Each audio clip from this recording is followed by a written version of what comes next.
Вести на Канал 8, добар ден. Предложените законски мерки со владиниот проект Македонија вработува ги собра стечајните работници на протест пред Агенцијата за вработување.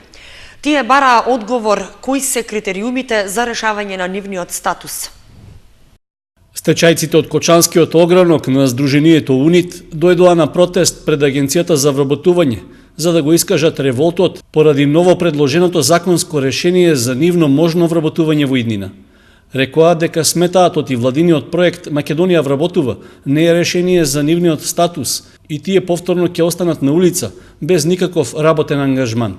Од раководителот на агенцијата во Кочани побараа одговори на прашањата кои се критериумите и можностите за нивно вработување, но велат дека се разочарани од добиените сознанија. Ќе има сознание у мај месец, ќе има у јули месец, не знаеме, почекајте. Што значи овој закон? Ние самите знаеме дека манипулативен, односно популизам на владата. Бидејќи ние стечајците имаме поднесено предлог закон за обештетување на стечајните работници. Зашто ова влада овие луѓе со 60 години, 64, не ги прима, не ослободе работни места за младите, да не бегат по државата, манипулират додека нашиот здравствен билден. Никој не пита дали сме ние способни за работа или не сме способни. Стечајците велат дека со оглед на нивната возраст не очекуваат некој работодавач да ги вработи, а дополнително негативно на таквата одлука би можела да влијае и нивната здравствена состојба. Јас би прифанал, меѓутоа мојата здравствена состојба е толку влошена што јас и 20 движам. Не можам да стојам од 10 минути повеќе на една тачка, така да речеме. И не би бил способен да речеме да ги обавам работните врски, пошто јас не сум способен, престои на мене опасност јас да настрадам, да речеме тука. И да прифатам, нема да можам да ги исполнувам врските. Јас сум 62 години. Значи уште 2 години по нивното за пензионирање, ако под услов не ја качат старосната граница на 67. И затоа не би се осеќал способен да можам да ги вршам тие работни задачи што ќе ги поставуваат работодавачите. Стечајните работници рекоа дека се зачудени што во државата имало пари за да се изградат многу непотребни објекти, но не и за нив. За сите категории има пари. Само за нас нема. Зашто сме ние дискриминирани? После 15 години примеров, односно владата излава состав дека стечајците треба да бидат вработени. Ако се добро сеќаваме, на секој ќе го пратиме тука. Понапред беше од 25 до 30 години. Значи ние беме дискриминирани. Немаме право за апликација за работен однос. Сега од днешка 5 до 12 ќе ги приемаме на 62 години и 64 пред пензија. Стечајците потврдуваат дека остануваат на своето барање владата да донесе одлука за парична помош од 6000 денари до добивање работа или до пензионирање, во случај да не можат да се вработат. По празниците најавија подпишување петиција, но и протести во Скопје пред Министерството за труд и социјална работа, како и пред владата. Роднини и пријатели на осудениот Зоран Савев од Зрновци протестираа пред Основниот суд во Кочани со барање за повторување на судската постапка против него. Тој беше осуден на казна затвор за извршено силување, зашто неговите блиски сметаат дека бил неосновано обвинет. Мирен протест пред Основниот суд во Кочани одржаа роднините и пријателите на осудениот Зоран Савев од Зрновци, при што излегоа со единствено барање да се обнови судскиот процес против него. Тие сметаат дека тој неправедно е осуден на 11 годишна казна затвор за кривично дело силување, иако според нив тој тоа воопшто не го сторил. Затоа и организирале петиција за да соберат потписи со кои од судот бараат повторно преиспитување на наводната вина на Савев, затоа што имале своји аргументи. Зошто пресудата се сведува со изјава заверена со зборот мислам? По 2. Зошто предложените сведоци не се сослушани и зошто нивните изјави не се земени во предвид? По 3. Зошто обвинението за случај од пред 3 години е донесено толку брзо, без при тоа да биде темелно испитано? По 4. Како оштетената, лице со епилепсија, може со сигурност да тврди дека не ги познава за неа веќе добро познатите сведоци, кога таа со незината болест се вметнува во категорија на несигурен и недоверлив сведок. Каде гледале и во чии записници читале судиите, кога упорно тврдат дека дури и сопругата на Зоран Савев е сослушана како сведок, а нејзико кој што ја држи паметот, досега е повеќе од сигурна дека не само што не е сослушана, туку и не е повикана на суд. Присутните на протестот рекоа дека сметаат оти се прекршени основните човекови права, односно било водено нестручно вештачење на случајот, а немало ни соодветни сведоци, заради што имаат сомневања за судската пресуда.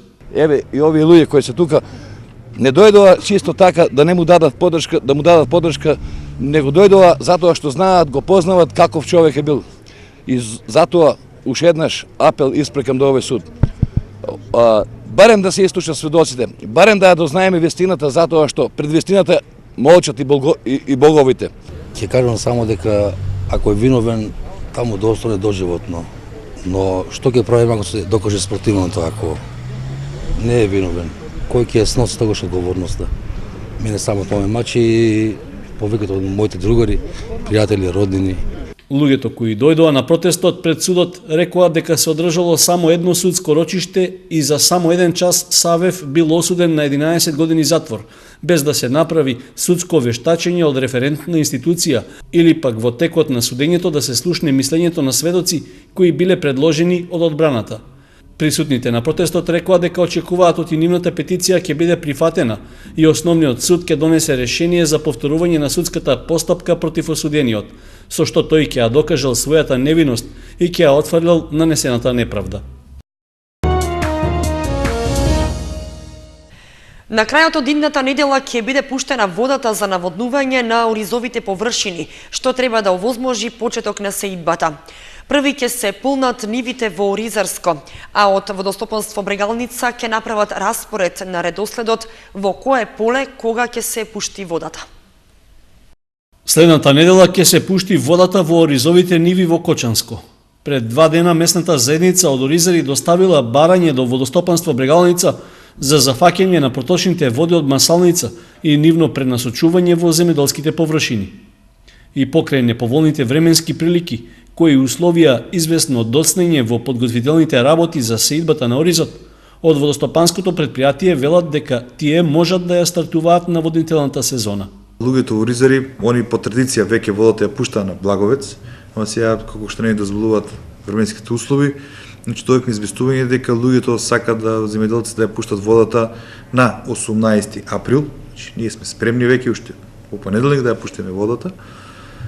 На 18 април ќе стартуваме со Оризари, исто тој викенд треба да стартуваме и во Кочани и другата недела ќе направиме целата динамика, ќе знаеме точно кога, во кое место ќе се пуштат водите за наводнување на оризовата култура. Последните врнежи од дожд, кога паднаа над 20 литри на метар квадратен, придонеле за дополнително покачување на нивото на подземните води, поради што одделни површини се уште не се исцедени и кај нив ќе доцни подготовката за сеидба.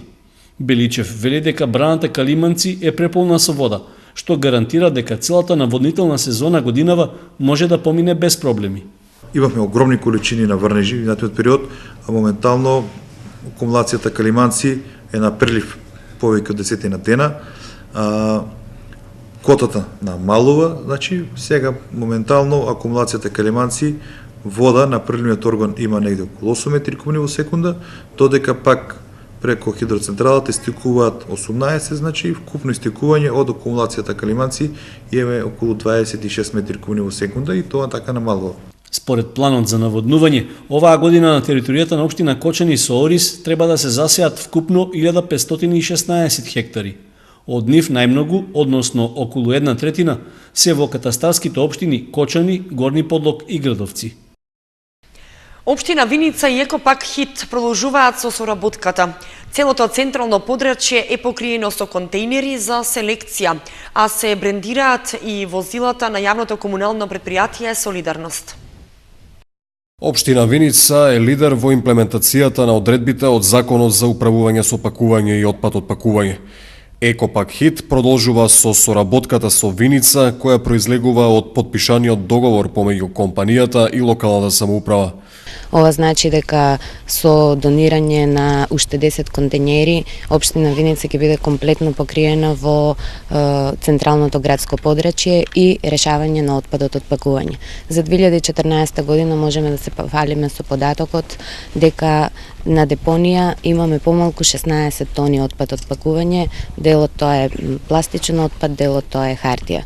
Тоа е благодарение на соработката со градоначалникот и со директорот на комуналното јавно предпријатие. Инаку од членките кои се во системот на Екопак Хит, а се производители или увозници, правни лица на територија на општина Виница, вкупно можеме да кажеме дека 60 тони отпад од пакување не завршил на депонијата, односно завршил на рециклирање. По примерот со Кочанското комунално предпријатие, засега се брендирани и 2 возила на јавното комунално предпријатие Солидарност. Во наредниот период ќе се брендира уште едно, информираше градоначалникот Емил Дончев. Минатата година општина Виница започна со селектирање најпрво на отпадот од хартија, потоа продолживме со селектирање на пет амбалажата, благодарение на соработката на меморандумот за соработка подпишан со Екопак Хит, веќе имаме и значителни резултати. Минатата недела почнавме со селектирање на опасен отпад, односно на отпад од батерии и акумулатори.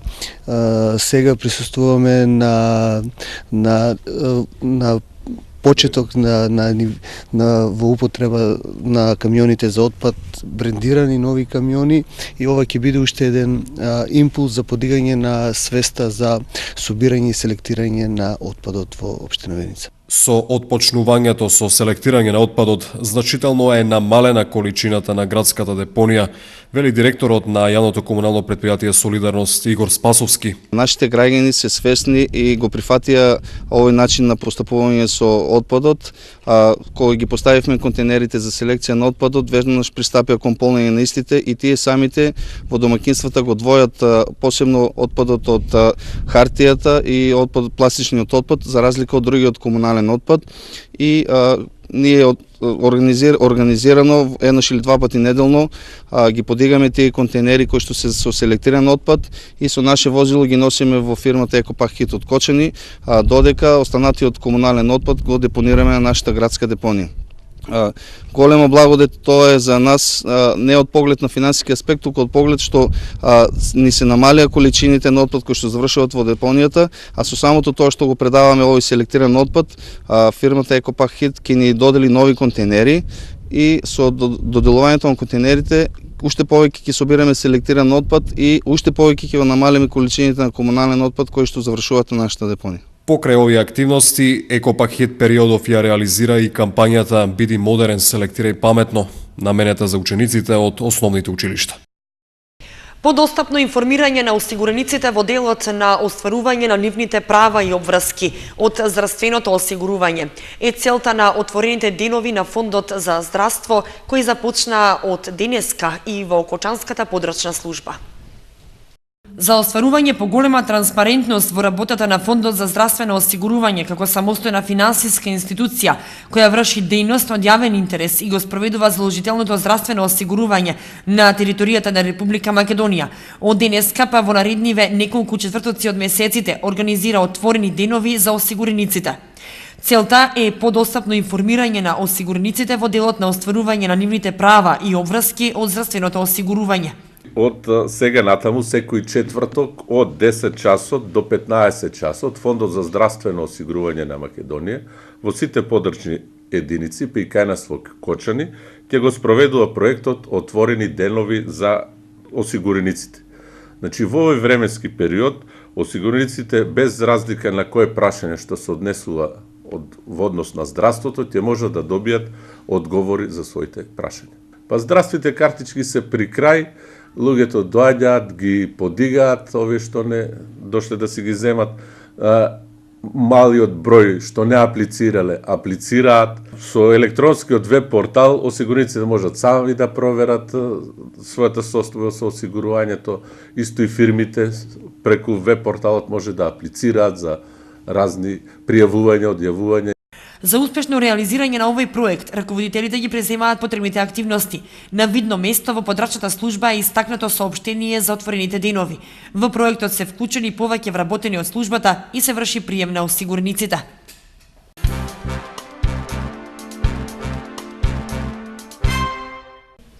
На Велики четврток домакинките рано предзори вапцуваат јајца. Црвеното јајце е символ на Великден. И пазарот во Кочани беше препун на овој ден, кога според адетот сите купуваа земјени предмети. Старите адети кажуваат дека взори на Велики четврток треба да се вапцаат 3 црвени јајца. Првото вапцано јајце му се наменува на Господ и се нарекува Господова. Второто е за домакинот на семејството и третото за берикет. Денеска доста работа имаат изгаджиите на пазарот, кои што продаваат земјени предмети. Адет е да се купи такво нешто.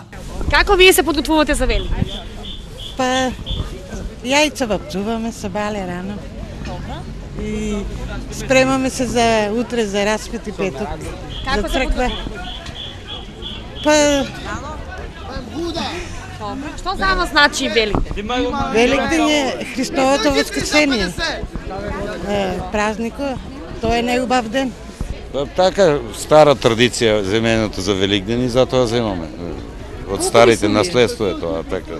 Колку ви се овие? Како се подготвувате за Велик? Па дома се подготвуваме со вапцување на јајца и јагнешко и така, пошто завршува посто. Инаку, вапцувањето на јајцата за Великден е еден од најасоцијативните обичаи за самиот празник, што всушност представува символ на животот и на раѓањето, а црвената боја, со која најчесто се бојат јајцата, ја представува Христовата крв. Службите во Кочанскиот храм започнаа од Велики четврток, кога се читаат часови на 12 страдални евангелија и се служи вечерна со Василева литургија. На Велики петок, или кај народот познат како Распети петок, се читаат царски часови, се служи вечерна со полагање на светата плаштаница, утрена со статии и оплакување на Исус Христос. На Велика сабота се служи вечерна со Василева литургија и полунокница со бијање на камбаните. На самиот ден Великден во неделата се служи Златоустова литургија со читање на Свето Евангелие. По повод големиот христијански празник Великден, градоначалникот на општина Кочани Радко Димитровски упати честитка до граѓаните. Почитувани сограѓани, дозволете ми да ви го честитам најголемиот христијански празник, Христовото воскресение Великден, и да ви посакам здравие, благодет, Христова љубов, спокој во секој дом. Овој празник на вечноста нека биде поттик за да се утврдуваме во вистината и правдата, во трпението и милосрдието, да живееме во верата со добри дела. Уверен дека токму ваквите големи празници го јакнат со животот и толеранцијата меѓу луѓето, овозможуваат повеќе почитување и разбирање. Празнувајќи го Христовото воскресение, ја чуваме нашата традиција, нашата вера, нашето духовно и културно наследство. Нека ни е честит и вековит Великден, празникот над празниците. Честитка до граѓаните по повод Великден упати градоначалникот на општина Чешиново Облешево Костадин Личков. Нека ни е среќен и берекитен големиот христијански празник Воскресение Христово Великден. И нека ни ги исполни сите Божји радости и љубов во нашите домови и светите црквени храмови. Во ова време на наплив, на минливи вредности, не смееме да го заборавиме патот кон едината и да афирмираме заеднички вредности вдохновени од пример на Христ. Во овие празнични денови на сите граѓани и посакувам многу среќа, здраве, радост и берикет оваа година. Воедно на општината Чешиново Облешево и на сите граѓани во општината Чешиново Облешево и посакувам успеси во напотрошниот живот. Великденски хепенинг организираа учениците од основните кочански училишта. Изработија великденски украси и ги продаваа по символична цена. Собраните средства се наменети за набавка на нагледни средства. На пазарот на можности што се организираше во трите основни училишта Свети Кирил и Методи, Раде Кратовче и Крсте Петков Мисирков од Оризари, учениците покажаа дека може да изработат прекрасни великденски украси и заеднички со родителите да подготват празнична трпеза со разни јадења, кои ги продаваа по символична цена. Собраните средства се наменети за потребите на учениците и за набавка на нагледни средства. По повод големиот христијански празник Великден, нашето училиште организира великденски пазар на можности, каде што учествуваат сите ученици со великденски производи, а пред се со бојосани великденски јајца. И можете сами да забележите дека тие се навистина возбудени од овој пазар, затоа што тие креираат од себе за себе.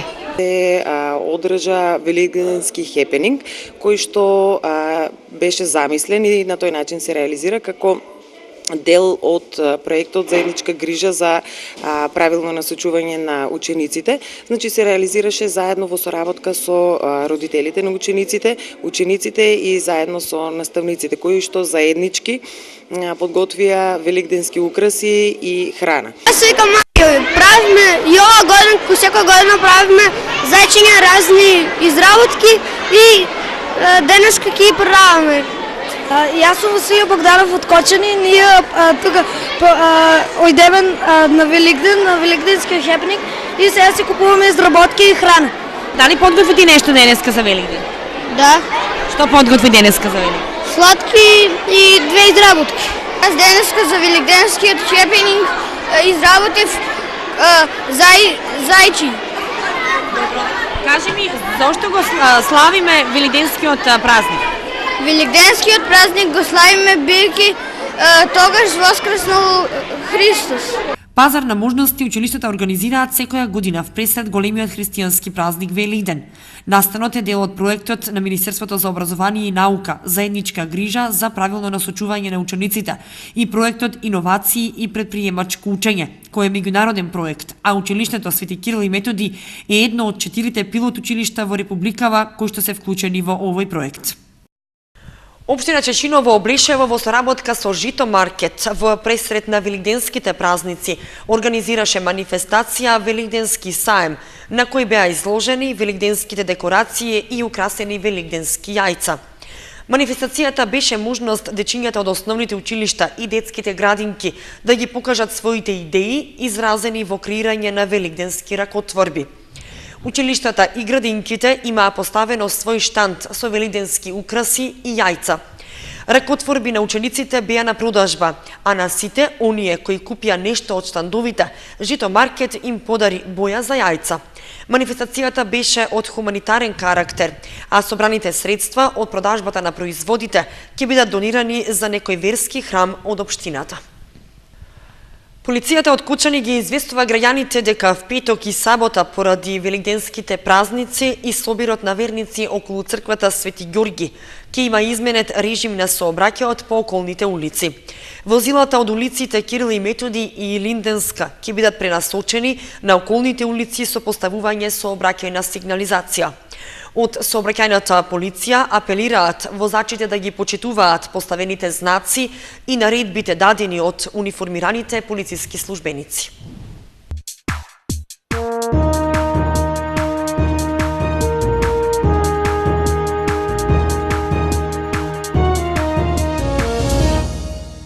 И за крај проследете спортската информација.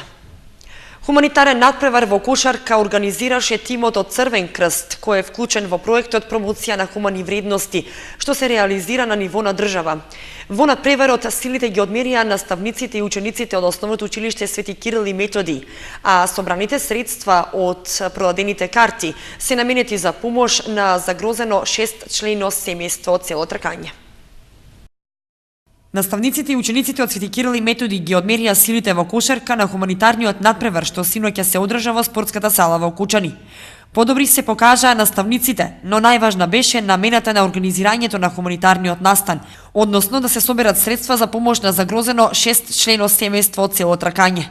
Денес ПХВ тимот кој е формиран организира хуманитарен надпревар во кошарка помеѓу наставниците и учениците од основното училиште Свети Кирил и Методи од Кочани. Средствата кои се собрани од надпреварот се наменети за реновирање на куќата на едно загрозено 6-члено семејство од селото Тркање. Картите се продаваат по символична цена од 30 денари, а во салата има поставено кутија за донации во која присутните може да донираат парични средства. Јас мислам дека ова што денес треба да се случува е стварно едно прекрасно збиднување, прекрасна случка. Идејата е супер, како на нашите ученици, така и на децата, учениците од Црвен крст и на вработените таму се разбира. Ете, ние како училиште излегуваме во пресред со заедничка соработка да споделиме заеднички убави, прекрасни мигови, дружење помеѓу постарите наставници и помладите учениците и се надевам дека со оваа средба ќе придонесеме да се помогне на семејствата на кои што нашата помош им е потребна. Проектот Црвен крст во акција промоција на хумани вредности продолжува и понатаму. В четврток волонтерите од Црвениот крст од Кочани организираат хуманитарен концерт во мултикултурниот центар и уште еден надпревар в петок. Собраните средства од хуманитарните настани ќе бидат наменети за помош на други загрозени семејства.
Вестите на Канал 8 завршија, ви благодариме што бевте со нас.